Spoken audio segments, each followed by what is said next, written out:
جب قیامت کے دن فرشتے تجھے پکڑنے کے لیے آئے نا تو فرشتوں سے کہہ دینا خبردار مجھے ہاتھ نہ لگانا، ڈونٹ ٹچ می، مجھے ہاتھ نہ لگانا۔ ان سے کہنا کہ آپ کی جرت کیسے ہے کہ مجھے ہاتھ لگاؤ، ان سے لڑنا، لڑائی کرنا، جھگڑنا، ہاتھ نہ لگانے دینا۔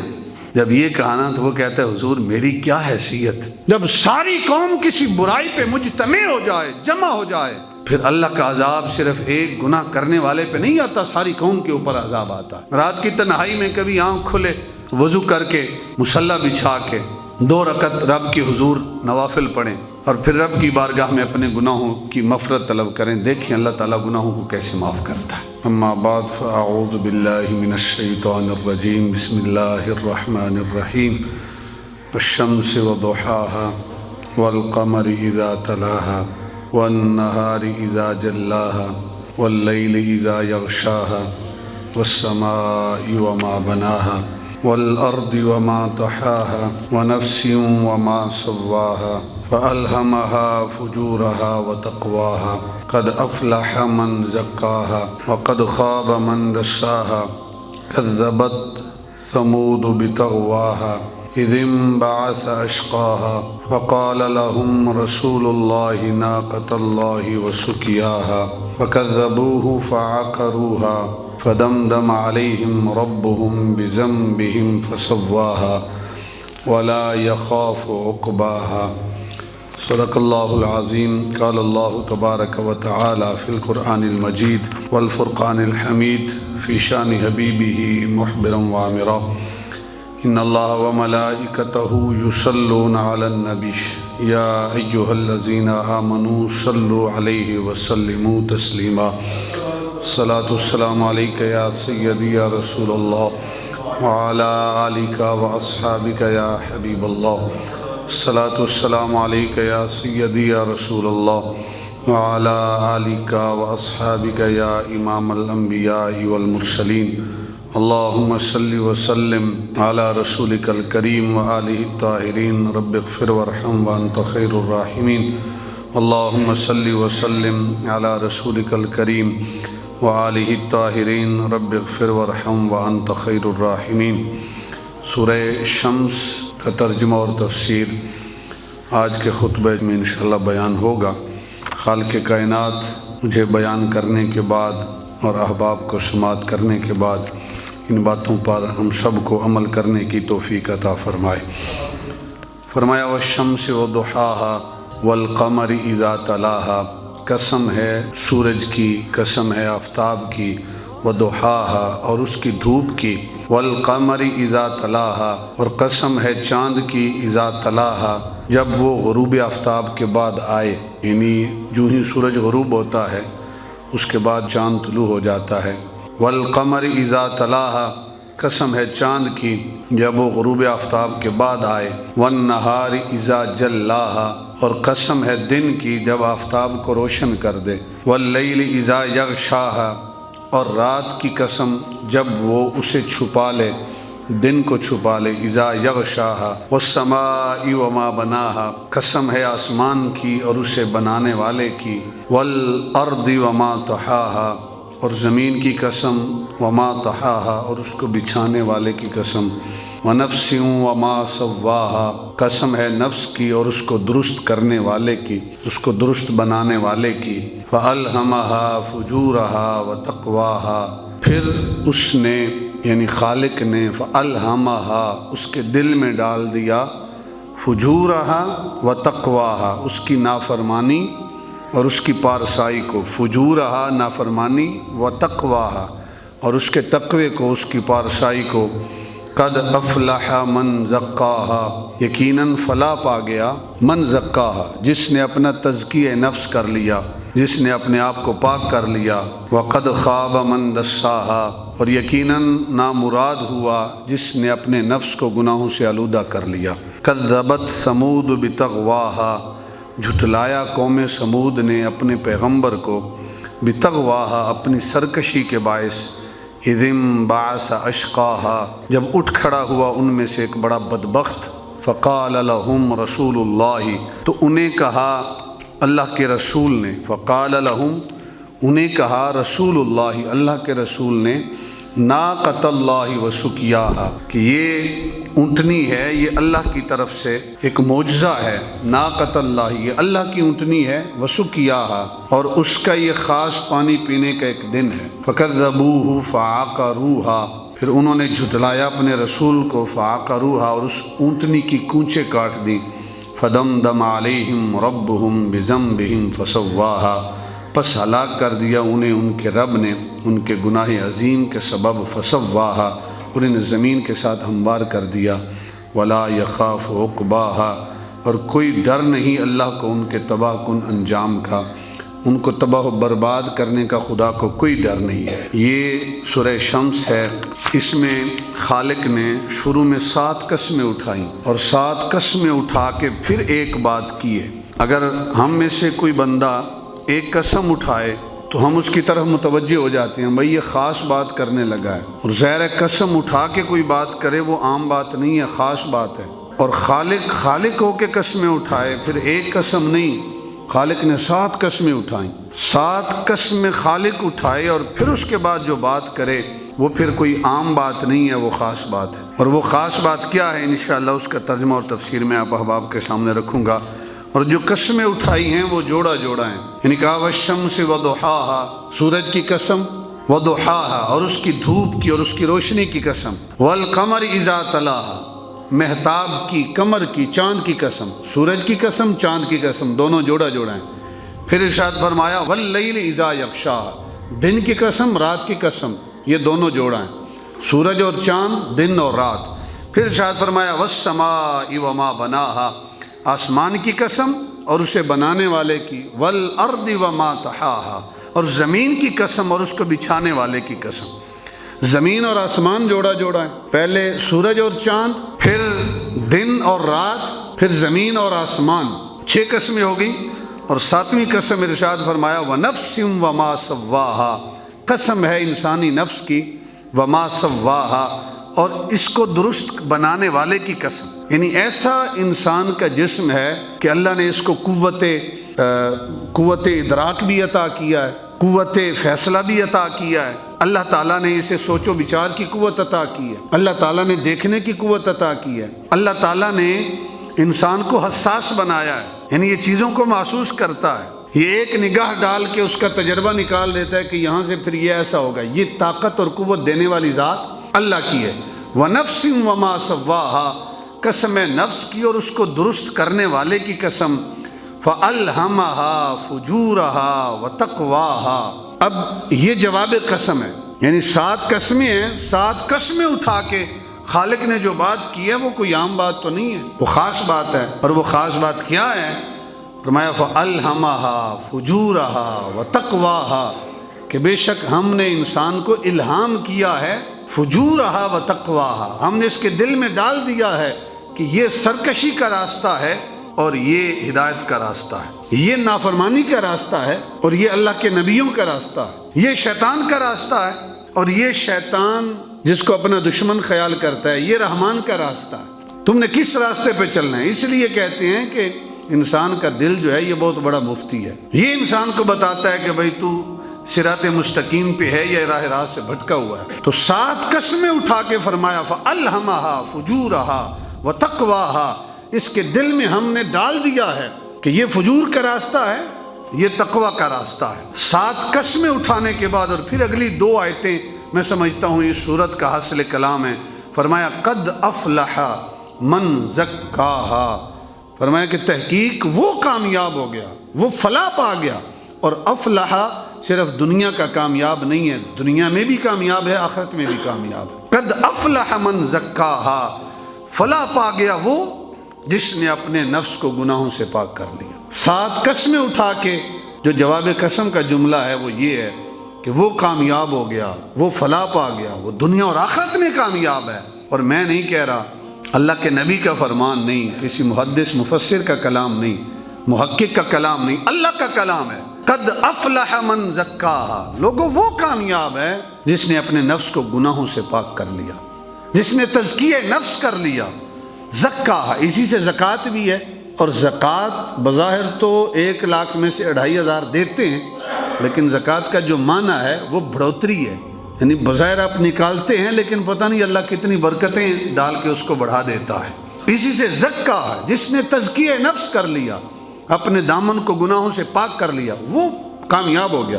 ایک کامیابی ہماری نگاہوں میں وہ کیا ہے؟ ہماری نگاہوں میں کامیابی یہ ہے کہ جس کے پاس بینک بیلنس اچھا خاصا ہے، گاڑی اچھی ہے، معاشرے میں اسٹیٹس ہے، وقار ہے، ہم کہتے ہیں بھئی رب کا بڑا فضل ہے بھئی۔ اور یہ آزمائش بہت بڑی ہے پیسے والی جو ہے نا، پچھلی صورتوں میں ہم نے پڑھا ہے سورہ فجر کی تفسیر میں کہ پیسے والی آزمائش غربت کی آزمائش سے زیادہ سخت ہے، تو ہم اسے کامیاب سمجھتے ہیں۔ اور ہماری نگاہوں میں ناکام وہ ہوتا ہے جس کے پاس بینک بیلنس نہیں ہے، جو غریب ہے، جو دیہڑی کرتا ہے، جو مزدوری کرتا ہے، وہ ناکام ہے، وہ خائب و خاسر ہے۔ لیکن اللہ تعالیٰ نے کبھی اس کو کامیاب نہیں کہا جس کے پاس مال و دولت ہو، جس کے پاس شہرت ہو، عزت ہو، بلکہ کسے کامیاب کا؟ جس نے اپنے نفس کا تزکیہ کر لیا۔ قد افلح من زکاہا وقد خاب من دساہا، اور یقیناً وہ نامراد ہوا جس نے اپنے نفس کو گناہوں سے آلودہ کر لیا۔ وہ ناکام ہے، وہ نامراد ہے جس کا نفس گناہوں میں خوش ہوتا ہے، جس کا دل گناہوں میں خوش ہوتا ہے اور ہر لمحے وہ گناہوں پہ گناہ کرتا چلا جاتا ہے۔ حضرت ابراہیم بن ادم رحمۃ اللہ تعالی علیہ، آپ کے پاس ایک شخص آیا نا، نوجوان تھا، اس نے کہا حضور گناہوں پر بڑا دل کرتا ہے، یعنی گناہ کرنے پر بڑا دل کرتا ہے، گناہوں سے باز نہیں آتا، لذت اتنی ہے گناہوں کے اندر، چھوڑ نہیں سکتا، کیا کروں؟ مجھے کوئی ایسا طریقہ بتائیں کہ میں گناہ بھی کرتا رہوں اور اللہ کے عذاب سے بھی بچ جاؤں، یعنی گناہ بھی کروں اور اللہ کے عذاب سے بھی بچ جاؤں۔ اللہ کے نیک بندے دھتکارتے نہیں ہیں، دھکے دے کے نکالتے نہیں ہیں، ان کے سمجھانے کا انداز بھی بڑا محبت بھرا ہوتا ہے، یہ پیار کرتے ہیں، سینے سے لگاتے ہیں۔ جب نوجوان نے پوچھا نا حضور گناہ بھی کرنے پہ دل کرتا ہے، کوئی ایسی راستہ اور طریقہ بتائیں گناہ بھی کرتا رہوں اور اللہ کے عذاب سے بھی بچ جاؤں، ابراہیم بن ادم نے اس نوجوان کو اپنے پاس بٹھا لیا۔ جس طرح حضور کی بارگاہ میں ایک نوجوان آیا تھا نا، اس نے کہا تھا حضور مجھے برائی کی، نعوذ باللہ زنا کی اجازت عطا فرمائے، تو محبوب خدا نے نہیں فرمایا کہ بھائی اتنا بڑا جرم، نہیں صحابہ سے کہا بھائی پکڑو اس کو 2-4 کوڑے لگاؤ، نہیں، محبوب خدا نے محبت سے سمجھایا، فرمایا جو کسی کی بہن، بیٹی، بیوی یا ماں کے ساتھ تو برائی کرے گا، یقیناً وہ کوئی نہ کوئی رشتہ تو ہے اس کا کسی کے ساتھ، کسی کی بہن ہے، کسی کی ماں ہے، کسی کی بیٹی ہے، کسی کی بیوی ہے، کہ تو ریلیشن میں ایسا کوئی رشتہ بنے گا؟ اس نے کہا بالکل بنے گا۔ تو سرکار نے ارشاد فرمایا کیا تو اس بات کو پسند کرتا ہے کوئی تیری بہن، تیری بیوی، تیری بیٹی، تیری ماں کے ساتھ برائی کا ارتکاب کرے؟ کہتے کہ یا رسول اللہ مجھے تو اچھا نہیں لگتا۔ کہا جس کے ساتھ تو یہ کام کرے گا کیا اس کے بھائی کو، اس کے شوہر کو، اس کے والد کو، اس کے بیٹے کو یہ برائی کا کام اچھا لگے گا؟ آنکھیں کھل گئیں، کہا یا رسول اللہ میں اب توبہ کرتا ہوں اس گناہ سے۔ ابراہیم بن ادھم سے نوجوان نے پوچھا حضور ایسا کوئی طریقہ بتائیں گناہ بھی کرتا رہوں اور رب کے عذاب سے بھی بچ جاؤں۔ ابراہیم بن ادم نے کہا بھئی بیٹھ جا، میں تجھے آسان سا طریقہ سمجھاتا ہوں۔ 6 طریقے سمجھائے، ان طریقوں پہ عمل کر لے، گناہ بھی کرتے رہنا، رب کے عذاب سے بھی بچ جاؤ گے۔ بڑا خوش ہوا، کہتے حضور وہ کون کون سے طریقے ہیں؟ کہ پہلا طریقہ یہ ہے کہ تو نے گناہ کرنا ہے نا، یہ تجھے بھی پتہ ہے کہ چھوٹا بچہ بھی ہو اس کے سامنے تو گناہ نہیں کرتا، اس سے تجھے حیا آتی ہے، جب کوئی نہ دیکھ رہا ہو تب تو گناہ کرتا ہے۔ اگر رب کے سامنے گناہ بھی کرنے ہیں، اس کے عذاب سے بھی بچنا ہے، تو پہلا طریقہ یہ ہے کہ اللہ کی نگاہوں سے چھپ کر گناہ کیا کر۔ کوئی ایسی جگہ تلاش کر جہاں تجھے خدا نہ دیکھے، خدا کی نگاہوں سے اوجھل ہو جا، چھپ جا اور گناہ کرتا رہے۔ قیامت کے دن کہہ دینا باری تعالیٰ کون سا تو نے مجھے دیکھا ہے کہ میں نے گناہ کیا؟ وہ کہتا ہے کہ ایسا تو کوئی طریقہ نہیں ہو سکتا کہ میں خدا کی نظروں سے اوجھل ہو جاؤں۔ کہا اچھا اگر یہ نہیں کرتا تو دوسرا طریقہ بتاتا ہوں۔ کہ حضور جلدی بتائیں۔ کہ دوسرا طریقہ یہ ہے کہ تو دن اور رات رزق کس کا کھاتا ہے؟ کہ اللہ کا کھاتا ہوں۔ کہ ایسا کر اللہ کا رزق کھانا چھوڑ دے اور قیامت کے دن رب سے کہہ دینا نہ تیرا رزق کھایا تھا اور گناہ کرتا رہا ہوں، کون سا میں نے تیرا رزق کھایا؟ کہ حضور اگر کوئی اور بھی مجھے کھلائے، جہاں سے بھی کھاؤں، پانی پیوں، کھانا کھاؤں، فروٹ کھاؤں، رزق تو اللہ کا ہی ہے نا، اس سے تو بچت نہیں ہے۔ کہا اگر اس کا رزق نہیں چھوڑ سکتا پھر تیسری شکل تجھے بتاتا ہوں، اور بھی صورتیں ہیں میرے پاس۔ کہا تیسری صورت جلدی جلدی بتائیں۔ کہا تیسری صورت یہ ہے کہ کوئی بادشاہ ہوتا ہے، اس کی ایک سلطنت ہوتی ہے، اس کی ایک رعایا ہوتی ہے۔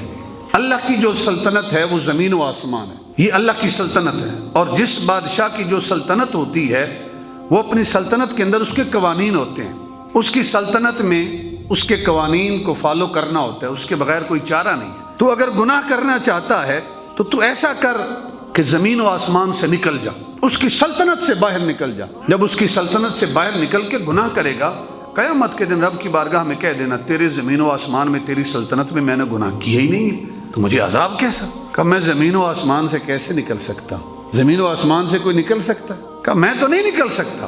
کہا چوتھی صورت بھی ہے میرے پاس۔ کہا وہ کیا؟ کہا جب ملک الموت آئے نا تیرے پاس تیری روح کو قبض کرنے کے لیے، تو اسے کہہ دینا کہ ابھی میری تیاری نہیں ہے، مجھے چند لمحے مہلت دے، میں نے جو گناہ کیے ان پر توبہ کر لوں، استغفار کر لوں، میں وصیت کر جاؤں۔ تو توبہ استغفار کر لینا، اللہ تیرے گناہوں کو معاف کر دے گا۔ تو نوجوان کہتا ہے فَإِذَا جَاءَ أَجَلُهُمْ لَا يَسْتَأْخِرُونَ سَاعَةً وَلَا يَسْتَقْدِمُونَ۔ ابراہیم بن آدم کیسی بات کرتے ہیں، ملک الموت آتا ہے وہ تو ایک لمحے کی تقدیم و تاخیر نہیں کرتا، ایک لمحے نہ جلدی آتا ہے نہ تاخیر کے ساتھ آتا ہے، وقت معین ہے، جانا ہے اس وقت پہ۔ کہا اگر ملک الموت کو بھی نہیں روک سکتا تو پانچویں صورت یہ ہے کہ جب تیری روح کو قبض کر لیں، تیرے گھر والے تجھے اٹھا کے قبر میں دفن کر دیں، دفن کرنے کے بعد جب منکر نکیر آئے نا تجھ سے سوال کرنے کے لیے، تو ان سے کہنا خبردار میری اجازت کے بغیر قبر میں نہ آنا۔ جس طرح ہم نے گھروں کے باہر لکھا ہوتا ہے نا بغیر اجازت اندر آنا منع ہے، فرشتے کو کہہ دینا کہ بھئی اجازت نہیں ہے میری قبر میں آنے کی، کس نے تمہیں اجازت دی ہے کہ مجھ سے سوال کرو، من ربک ما دینک ما کنت تقول فی حق ھذا الرجل، کہنا کہ اجازت نہیں ہے۔ کہا میرا تو ان کے اوپر بس ہی نہیں چلے گا، میں ان کو کیسے روک سکتا ہوں؟ کہا اچھا اگر یہ بھی نہیں کر سکتے تو چھٹی صورت بھی میرے پاس ہے کہ تو گناہ بھی کرتا رہے اور رب کے عذاب سے بھی بچ جائے۔ کہا وہ کیا ہے؟ کہا وہ یہ ہے کہ قیامت کے دن جب تیرا نامہ اعمال تولا جائے گا نا، نیکیاں تھوڑی ہیں گناہ زیادہ ہیں، رب کی بارگاہ سے حکم ہوگا فرشتوں کو خذوہ فغلوا ثم الجحیم صلوا ثم فی سلسلۃ ذرعها 70 ذراعا فاسلکوہ، کہ ایسا کرو اس کو پکڑو، اس کو جہنم کی آگ میں جھونک دو، ثم فی سلسلۃ ذرعها 70 ذراعا فاسلکوہ انہ کان لا یؤمن باللہ العظیم ولا یحض علی طعام المسکین، کہ اس کو پکڑو 70 گز زمین کے اندر اس کو جکڑو، یہ اللہ کی ذات پر ایمان نہیں لاتا تھا، ولا یحض علی طعام المسکین، مسکین کو کھانا کھلانے کی ترغیب نہیں کرتا تھا۔ جب قیامت کے دن فرشتے تجھے پکڑنے کے لیے آئے نا تو فرشتوں سے کہہ دینا خبردار مجھے ہاتھ نہ لگانا، ڈونٹ ٹچ می، مجھے ہاتھ نہ لگانا۔ ان سے کہنا کہ آپ کی جرت کیسے ہے کہ مجھے ہاتھ لگاؤ، ان سے لڑنا، لڑائی کرنا، جھگڑنا، ہاتھ نہ لگانے دینا۔ جب یہ کہا نا تو وہ کہتا ہے حضور میری کیا حیثیت کہ میں فرشتوں کو ایسا کہہ سکوں کہ مجھے ہاتھ نہ لگانا۔ جب یہ کہا نا تو ابراہیم بن ادھم نے کہا کہ ابھی وار کرنے کا موقع ہے، ابھی اس کو سمجھ آئے گی۔ کہا جب اس رب کے سامنے تیری حیثیت ہی کوئی نہیں ہے تو پھر اس کی نافرمانی کر کے خود کو جہنم کا ایندھن بناتا کیوں ہے؟ پھر چھوڑ اس کی نافرمانی کو، جب تیرے بس میں ہی نہیں ہے، نہ اس کی نگاہوں سے چھپ سکتا ہے، نہ اس کا رزق چھوڑ سکتا ہے، نہ اس کی سلطنت سے نکل سکتا ہے، نہ منکر نکیر کو روک سکتا ہے، نہ ملک الموت کو روک سکتا ہے، نہ قیامت کے دن فرشتے کو روک سکتا ہے۔ جب تو ہے ہی بے بس، حیثیت ہی کوئی نہیں ہے، تو پھر نافرمانی کرتا کیوں ہے؟ نوجوان کے ذہن میں بات بیٹھ گئی، اس نے کہا حضور آج کے بعد میں سارے گناہوں سے توبہ کرتا ہوں۔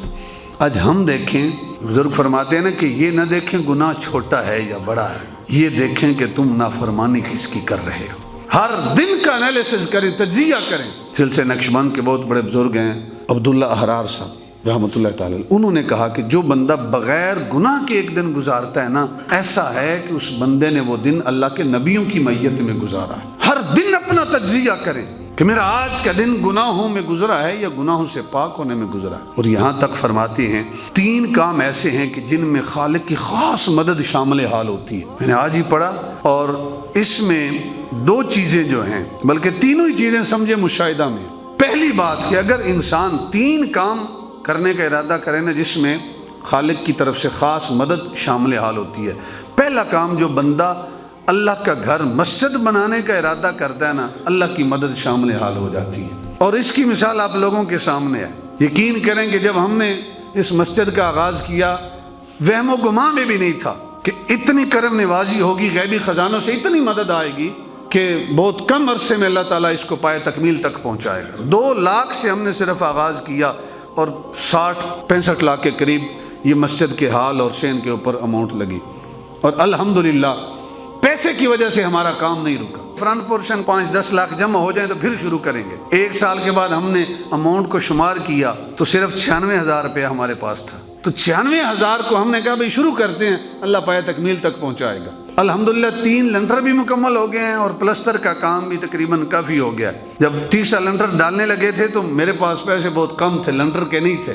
الحمدللہ اللہ نے ایسے اسباب پیدا فرمائے کہ لنٹر بھی ڈل گیا اور پلستر جو ہیں اس کے پیسے بھی اللہ کی بارگاہ سے شامل حال ہو گئے۔ نظام اس کا گھر ہے وہی چلانے والا ہے، کوئی اس کے اندر ہمارا عمل دخل نہیں ہے، اس کا گھر ہے وہی چلانے میں مددگار بھی ہے۔ صرف 2-4 گھر ہیں، ایک جس لنٹر والوں سے ہم نے سامان لیا تھوڑا سا ان کا بقایا ہے، یا رضوان بھائی بیٹھے ہیں، جب سے اینٹ ہم نے لی ہے انہوں نے ایک مرتبہ نہیں کہا بھائی اتنے آپ کے اماؤنٹ ہو گئی ہے، اتنے آپ نے ہمیں دینے ہیں۔ ایک جمعرات کو انہوں نے بندہ نہیں بھیجا بھائی ہمیں پیسے چاہیے ہمیں دیں، نظام نہیں چل رہا، ان کے اینٹوں کے پیسے باقی ہیں۔ تو پہلا کام اگر اللہ کا گھر بنانے کا آپ ارادہ کرتے ہیں، اللہ کی خاص مدد آپ کے شامل حال ہوتی ہے۔ دوسرا کام، اگر کسی کی بیٹی ہے اور اس کا نکاح کرنا چاہتا ہے اس کا باپ، لیکن اس کے پاس اسباب نہیں ہیں، مال و دولت نہیں ہے، پیسے نہیں ہیں، اگر وہ نیک نیتی کے ساتھ ڈیٹ طے کر دیتا ہے اللہ تعالیٰ اس کے لیے بھی اسباب پیدا فرماتا ہے۔ میں میدان عرفات میں تھا، مجھے ایک بابا جی ملے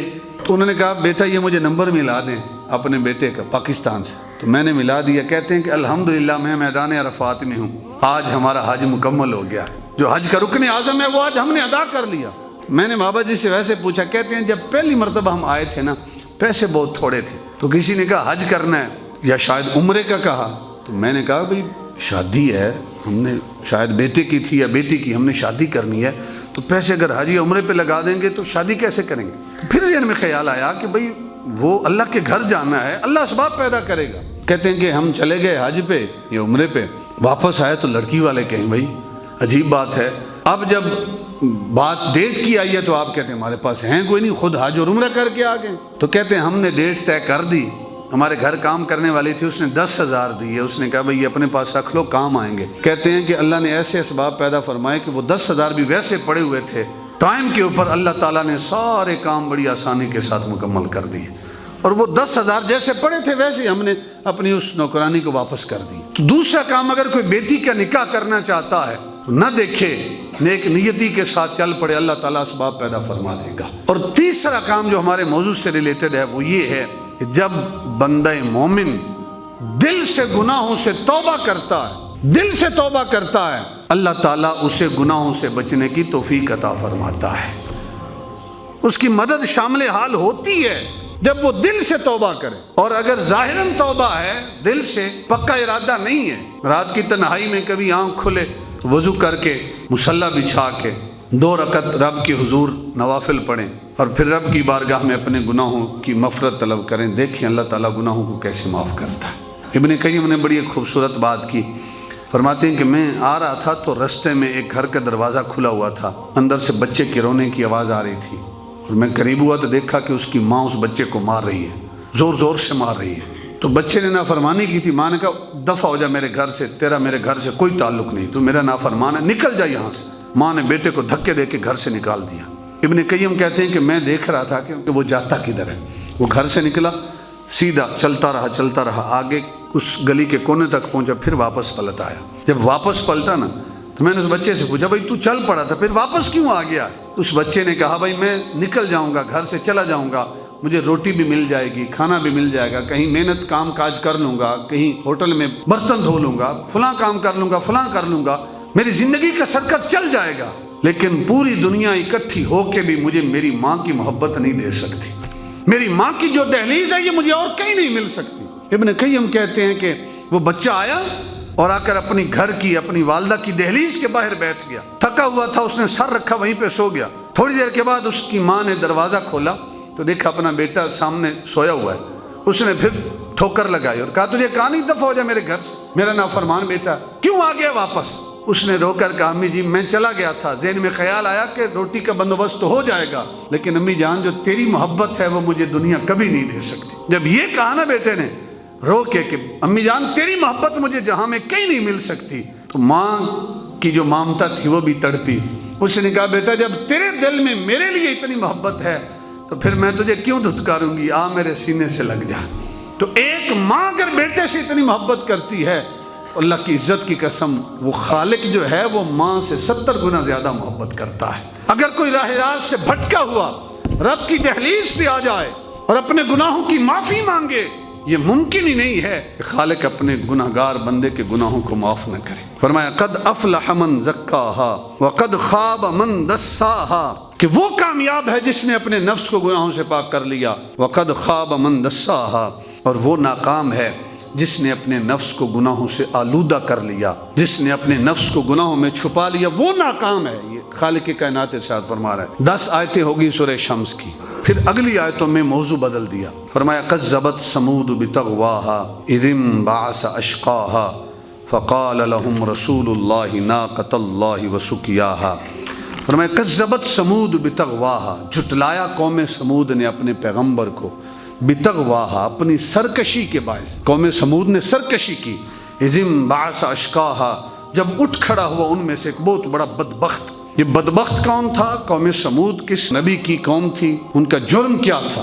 حضرت صالح علیہ السلام کی قوم ہے قوم سمود، اور ساری قوم اکٹھی ہوئی صالح علیہ السلام کے پاس آئی اور آ کر کہتی ہے کہ اگر آپ ہمیں کوئی معجزہ دکھائیں۔ اور یہ قوم سمود وہ ہے جو بڑی کر و فر کے ساتھ رہتی تھی، بڑی ٹھاٹ باٹ کے ساتھ زندگی گزار رہی تھی۔ کہا صالح علیہ السلام سے آپ ہمیں کوئی معجزہ دکھائیں۔ صالح علیہ السلام نے رب کی اذن سے، رب کی عطا سے ایک پورے پہاڑ میں سے اونٹنی اور اس کے بچے کو پیدا کر دیا۔ اور سورہ اعراف کے اندر آیت نمبر 73 میں ارشاد فرمایا ھذہ ناقۃ اللہ لکم آیۃ فذروها، اپنی قوم سے کہا کہ یہ اللہ کی نشانی ہے، یہ اونٹنی جو ہے، لکم آیۃ فذروها، اس کو چھوڑ دو، تاکل فی ارض اللہ، یہ اللہ کی زمین میں چرتی پھرے، ولا تمسوها بسوء، اور اسے برائی کی نیت سے ہاتھ نہ لگانا، یعنی اسے تکلیف نہ پہنچانا، بسوء فیأخذکم عذاب علیم، اور اگر تم نے برائی کے ارادے سے اسے ہاتھ لگایا تو اللہ کا دردناک عذاب آئے گا۔ تو جب وہ اونٹنی اور اس کا بچہ پہاڑ سے پیدا ہوئے نا، صالح علیہ السلام نے کہا ایک دن پانی پینے کی باری قوم کی ہوگی،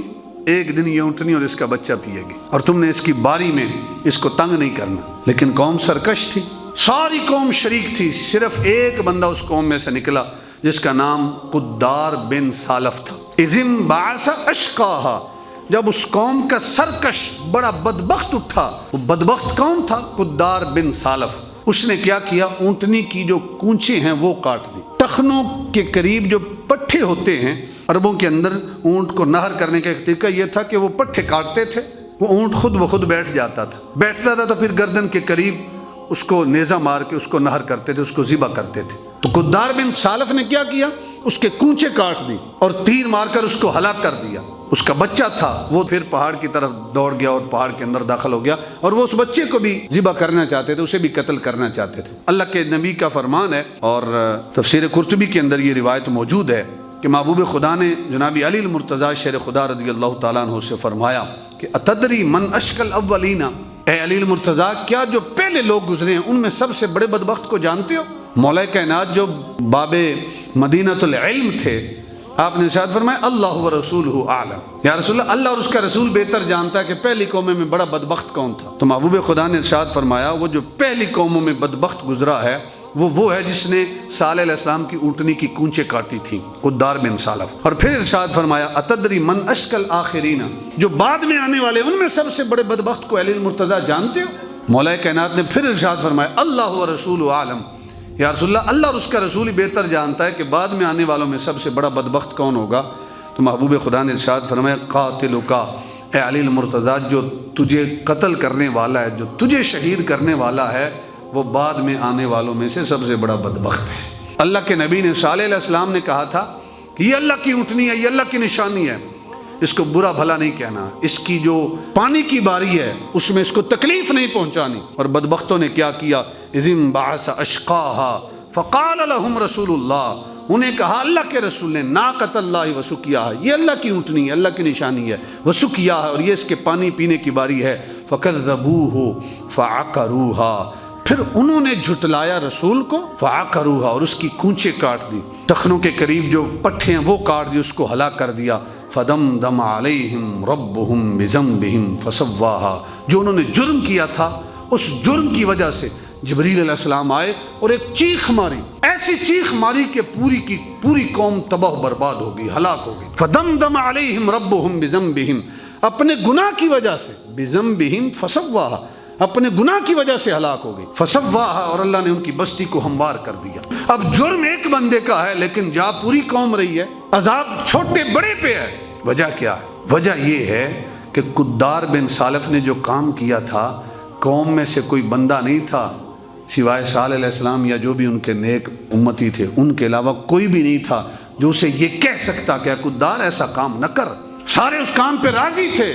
جب ساری قوم کسی برائی پہ مجتمع ہو جائے، جمع ہو جائے، پھر اللہ کا عذاب صرف ایک گناہ کرنے والے پہ نہیں آتا، ساری قوم کے اوپر عذاب آتا. فدمدم علیہم ربہم بذنبہم فسواہا ولا یخاف عقباہا، اور کوئی ڈر نہیں اللہ کو ان کے تباہ کن انجام کا.